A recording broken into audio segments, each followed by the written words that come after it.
I could freestyle about it, preach about it, or go off top of the head, but today I bought my notes so I could resurrect it.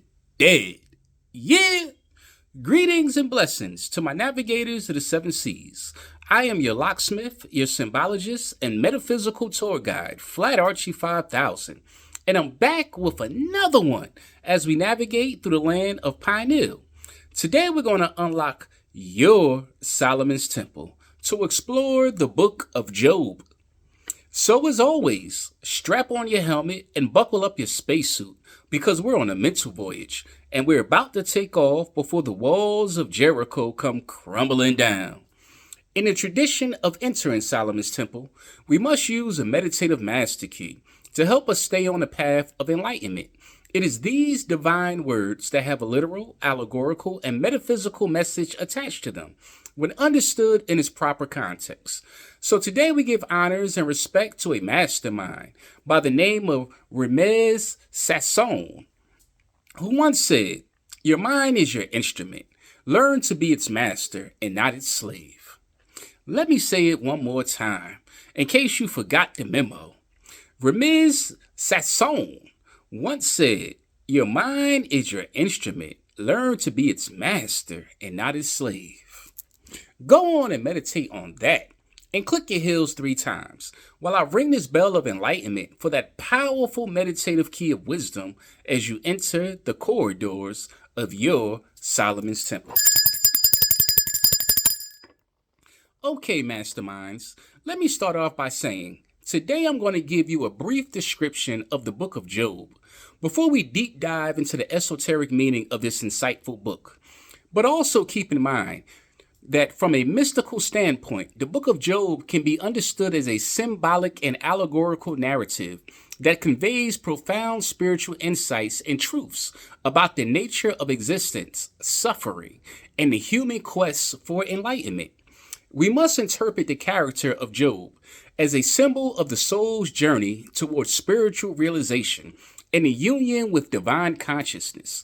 The book of Job is one of the books of the Hebrew Bible, also known as the Old Testament, and is considered a work of biblical literature. It is believed to have been written sometime between the 6th and 4th centuries BCE. Although the exact date and authorship are uncertain, the divine wisdom and lessons to be extracted from this great body of moral and ethical virtues still reign extremely relevant today. So with that said, let us start the story off something like this. In the land of Uz, there lived a man named Job, who was righteous and blameless, a man who had rock-solid faith in God, a noble man who shunned evil. He was wealthy and blessed with a lovely family, with 7 sons and 3 daughters. Job was known far and wide as a man of great integrity and faith. Thus, one day in the heavenly realms, Satan marveled over his work of deceiving the sons and daughters of man. So much so, he took great pride in disrupting the natural order of things by invoking chaos and destruction in the world. But yet, there was one mortal whom Satan saw as a challenge, a test of his own power and influence. Satan saw Job as a pawn in his cosmic game, a tool to be used to test God's faithfulness and Job's loyalty. Satan felt a mixture of curiosity, arrogance, and sadistic pleasure in the possibility of tormenting one of God's faithful subjects. The objective was to disrupt the natural order and break Job's spirit, and ultimately make Job commit blasphemy towards his creator and master. So Satan approached God and challenged him, saying that Job's faith was only strong because of his wealth and blessings. God permitted Satan to test Job's faith, but instructed him not to harm Job physically. Suddenly, Job's life began to unravel. Raiders stole his livestock, his servants were killed, and a mighty wind collapsed his house, killing all his children. Job was devastated, but he did not curse God. Instead, he fell to the ground in worshiping, saying, "Naked I came from my mother's womb, and naked I will depart. The Lord gave, and the Lord has taken away. May the name of the Lord be praised. Satan, not satisfied with Job's response, afflicted him with painful sores all over his body. Job was filled with agony and anguish, sitting in ashes and scraping his wounds with broken pottery. His wife urged him to curse God and die, but Job refused, maintaining his faith and integrity. 3 of Job's friends, Eliphaz, Bildad, and Zophar, heard of his troubles and came to comfort him. For 7 days and 7 nights they sat with Job in silence, sharing his grief. However, when Job began to speak, his friends accused him of sinning and urged him to repent in order to be restored by God. Job's friends believed in the traditional wisdom that suffering was punishment for sin, but Job insisted on his innocence. He questioned why the wicked prospered while the righteous suffered, and he longed to confront God directly to plead his case. Finally, God spoke to Job out of a whirlwind, revealing his power and wisdom in creation.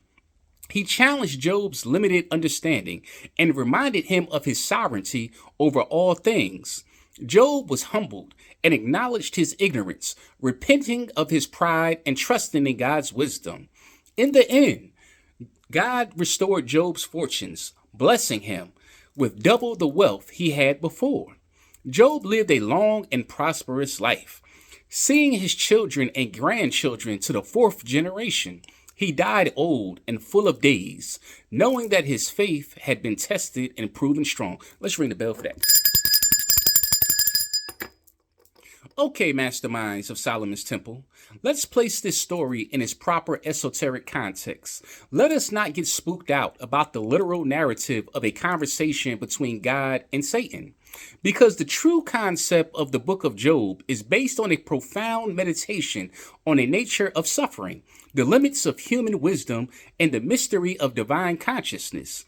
Job's story teaches us to trust in ourselves, even in the midst of trials and tribulations, while seeking comfort in knowing that wherever there is light, there is also darkness. Job's suffering and struggles can be seen as an allegorical representation of the trials and challenges that we must face on the path to inner transformation and awakening. The story of Job is viewed as a metaphor for the soul's purification, growth, and eventual union with the transcendent source of all being. The dialogue between Job and his friends, as well as with God, may be seen as a metaphorical exploration of the inner conflicts and spiritual dilemmas that arise on the path of self-discovery and enlightenment. Consequently, this conversation between Satan and God can be interpreted as Job fighting an internal battle between his higher and lower self. Thus, the character of Satan in the book of Job can be interpreted as a metaphor for the egoic mind. That means the mind of the ego, or the ego in the mind. The lower self, or the forces of illusion and separation that seek to distract the soul from its true spiritual nature. Let the God say that one more time. The character of Satan in the book of Job can be interpreted as a metaphor for the ego mind, the lower self, or the forces of illusion and separation that seek to distract the soul from its true spiritual nature. Satan's role in Job's story symbolizes the inner obstacles, doubts, and temptations that individuals encounter on their spiritual journey, and the need to overcome these challenges in order to reach higher levels of awareness and consciousness. Let's ring the bell for that, because that sounds so good. Keep in mind, my navigators of the 7 seas, that the themes of divine justice, suffering, and the mystery of God's ways in the book of Job are symbolic reflections of the ineffable and transcendent nature of the divine. Question: why is the book of Job important, and what lesson can we get from this book so that we can apply this knowledge in our daily lives today? Answer: this text is often seen as a profound meditation on the paradoxes and mysteries of existence, inviting readers to contemplate the deeper layers of reality and the interconnectedness of all creation. In conclusion, the book of Job as a sacred text holds hidden truths, spiritual insights, and timeless wisdom about the human soul's journey towards enlightenment and union with divine consciousness. Thus, by delving into symbolic meanings of allegorical narratives and mystical dimensions of the text, us masterminds seek to access deeper levels of spiritual understanding, inner illumination, and transformative insight that can lead to a direct experience of the divine presence within and beyond all creation. Let me repeat that one more time. By delving into the symbolic meanings, allegorical narratives, and mystical dimensions of the text, us masterminds seek to access deeper levels of spiritual understanding, inner illumination, and transformative insight that can lead to a direct experience of the divine presence within and beyond all creation. So as always, in Solomon's temple, I leave you in peace with these powerful words. If you don't know the value of loyalty, then you would never understand the damage of betrayal. Let me repeat it one more time. As a matter of fact, I'm going to ring the bell for that. If you don't know the value of loyalty, then you will never understand the damage of betrayal. Ashe, ashe, ashe.